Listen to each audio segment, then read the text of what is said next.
अच्छा कर रहे हैं, थोड़ा सा बताइए उसके बारे में, और आज का जो सेलिब्रेशन है उसके बारे में अगर कुछ okay, thank you. So basically we all are here gathered, हम इसलिए हुए हैं क्योंकि ताज इंडिया ग्रुप ने पिछले साल हमने फूड में अपने जूसेस के सेक्टर में particularly for the HSN code 2202992 पे हमने top 4, we are among the top 4 exporters in India, और हमने यूरोप और अफ्रीका जूस दिया है। नेक्स्ट, अगर हम अपने प्रोडक्ट कैटेगरी के बारे में बात करें तो 5 कैटेगरीज में हमारे पास 300 प्लस प्रोडक्ट्स हैं, स्केलिंग फ्रॉम स्पाइसेस टू नमकीन, बेकरी प्रोडक्ट्स, बेवरेजेस। सो 300 प्लस प्रोडक्ट्स हो गए। यूरोप में हमने पोलैंड में दे दिया।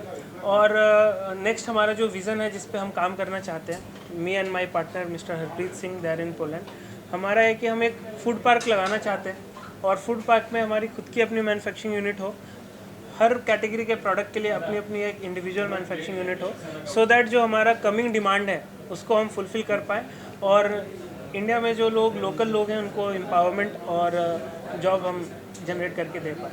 ये हमारा विज़न है, Indian authenticity but connecting global, this is what we are aiming for, और हम उस तरफ ही बढ़ना चाहते हैं। और क्या यूएसपी है आपके प्रोडक्ट्स की, उसके बारे में भी कुछ So, बताइए, कैसे ये अलग करते हैं सारे? हमारे सारे प्रोडक्ट्स जो हैं वो यूरोपियन बेस्ड स्टैंडर्ड पे बने हुए हैं, बिकॉज हमने पहला अपना जो बिज़नेस स्टार्ट किया वो यूरोप के लिए करा, तो यूरोपियन स्टैंडर्ड के बेंचमार्क पे बना हुआ है। तो जो भी फूड के क्लासेस हैं, प्रिजर्वेटिव्स के क्लासेस जो हम भी यूज़ करते हैं वो उनके गाइडलाइंस के हिसाब से है, और जो यूरोपियन स्टैंडर्ड है वो उच्चतम दर्जे का उनका स्टैंडर्ड बना हुआ है। तो बाय डिफ़ॉल्ट ही हमारा जो प्रोडक्ट का स्टैंडर्ड क्वालिटी होता है वो अपग्रेड हो जाता है।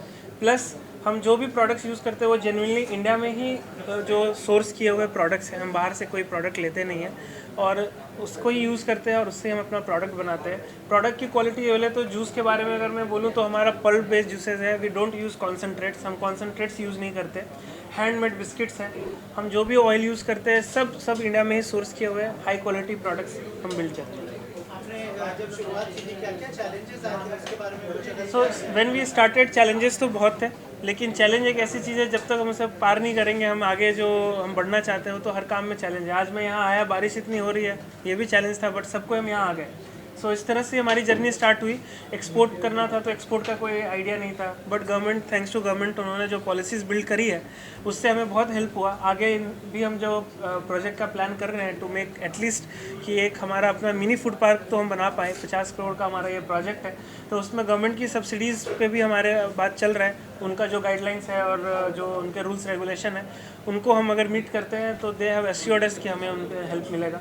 ऐसा, और गवर्नमेंट की तरफ से जैसे आपने बताया कि क्या क्या मतलब कितना इजी हुआ ये प्रोसेस अगर मैं ईजीनेस पे बोलूँ तो अगर जो डॉक्यूमेंटेशन का प्रोसेस है किसी न्यू कमर के लिए, हमें कोई ऑफिस जाना नहीं पड़ा मुझको। अगर इंपोर्ट एक्सपोर्ट का लाइसेंस चाहिए, ऑनलाइन पोर्टल पे आपके लिए अवेलेबल है।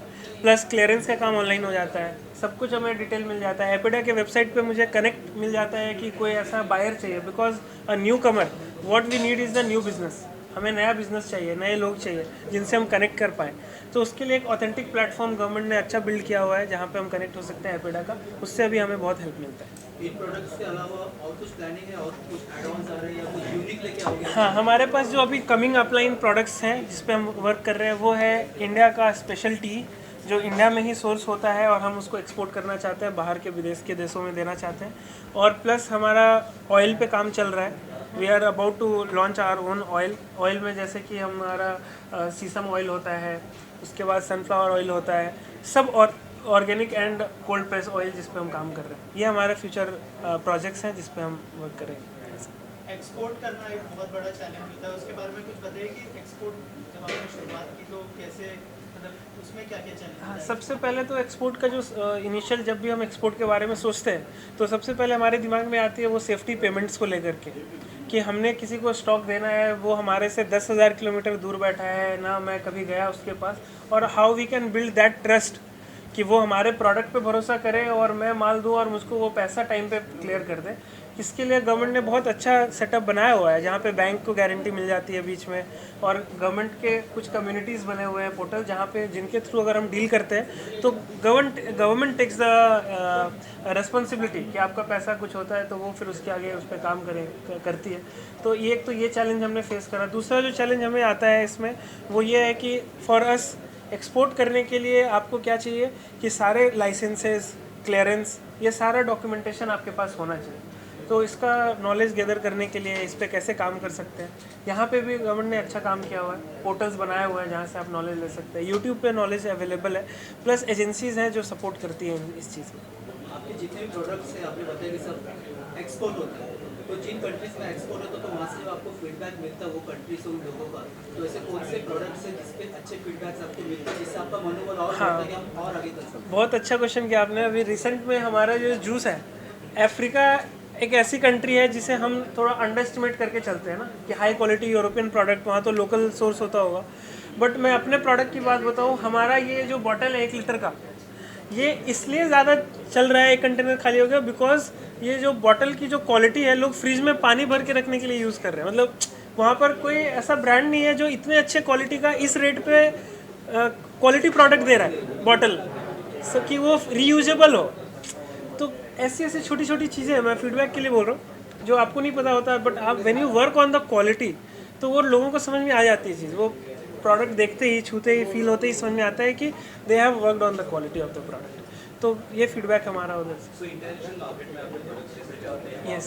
उनके बेवरेजेस हैं, बहुत से प्रोडक्ट्स हैं, तो अपना प्रोडक्ट्स क्या प्राइस रेंज के बेस से लोग चूज करते हैं या क्या रीजन राइट इंटरनेशनल क्या बात कर रहे राइट हैं, वहाँ पर क्या चीज़ में अपना प्रोडक्ट आ गया है, हाँ, तो ऐसी okay. क्या चीज़ है? So to be very honest, export की अगर मैं बाहर का डायनेमिक्स बताऊँ तो मेजर प्रोडक्ट्स इंडियन कम्युनिटी के लिए हैं हमारे पास, फर्स्ट ऑफ ऑल। तो जो इंडियन कम्युनिटी के लोग हैं उनके साथ क्या है कि दे आर लाइक कि जो ब्रांड है जो ऑलरेडी वो खाते हैं उसको वो प्रेफर करते हैं, बट एवरीबडी नीड्स न्यू। और क्वालिटी चूँकि हमारी अच्छी है तो पिक करने तक का ही चैलेंज है, but once they pick it up तो वो रेगुलर रिपीट यूज़ में आता है। और that's how we are slow growing, but हमारा रिपीट रेट्स बहुत अच्छा है प्रोडक्ट का। एक बार कोई घर लेकर के जा रहा है तो वो वापस से रिपीट में बोल रहा है कि हमें ये प्रोडक्ट चाहिए आपको। तो इसलिए हमारा रिपीट कंटेनर्स के ऑर्डर्स हैं। तो जिस कंट्री को भी हमने पकड़ा, so we are not like कि we have multiple countries that we are working, but जिस कंट्री में भी मैं काम कर रहा हूँ हमारा मंथ का 2 से 4 कंटेनर का ऑर्डर्स वहाँ से निकल रहा है। So this is the repeatability that we are getting. ये अच्छी बात है हमारे प्रोडक्ट। इंटरनेशनल टैरिफ भी बहुत सारे आजकल टैरिफ वॉर भी चालू चला था, हाँ हाँ, उससे कितना इम्पैक्ट पड़ता है? इम्पैक्ट जैसे तो है, मैं, इम्पैक्ट तो है, बट जो सैंक्शंस एंड टैरिफ जो आप बता रहे हैं उस कंट्री में अभी तक हमने ऐसा दिया नहीं है। यूरोप के साथ थैंक गॉड अभी अच्छा हमारा रिलेशन सब चल रहा है, कोई प्रॉब्लम नहीं है। अफ्रीका भी कोई प्रॉब्लम नहीं है। हाँ, बट वॉर की वजह से बीच बीच में डॉलर के प्राइसेस अप हो जाते हैं। अभी हमारा जो फ्रेट चार्जेस है वो बढ़ जाता है। अभी मेरे पार्टी ये बोलता है कि आपके $15,000 का जूस के लिए $4,000 मैंने पे किया सिर्फ transportation. So how I will be viable, मैं कैसे वहाँ बेच पाऊँगा? तो ये तो डायनेमिक्स ऊपर नीचे चलता रहेगा। भगवान ये करे कि पीस, शांति रहे सभी को, सभी देशों में कोई ऐसा प्रॉब्लम ना हो, ताकि हम भी शांति से अपना बिजनेस करें। सर आने वाले 5 साल में प्रोडक्ट को और आपकी कंपनी को कहाँ देखेंगे? आने वाले 5 साल में तो हम बहुत आगे का हो गया। मैं आने वाले 1 से 1.5 साल के अंदर में हमारा मैन्युफैक्चरिंग यूनिट इंडिया में होगा।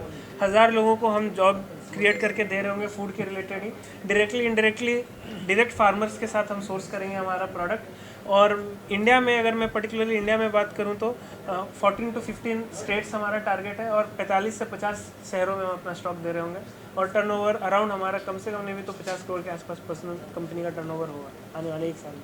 5 साल में तो बहुत ज़्यादा है, बट आई एम प्रॉमिसिंग कि जिस तरीके से मेरी टीम बन रही है और जो विज़न है और जो प्रोडक्ट का क्वालिटी है, हम जो टॉप लीडर्स हैं FMCG के, चाहे वो ITC हो या हम हिंदुस्तान यूनिलीवर को देखते हैं, ताज इंडियन ग्रुप को भी आप उसके साथ ही खड़े देखिए 5 साल के। ओके।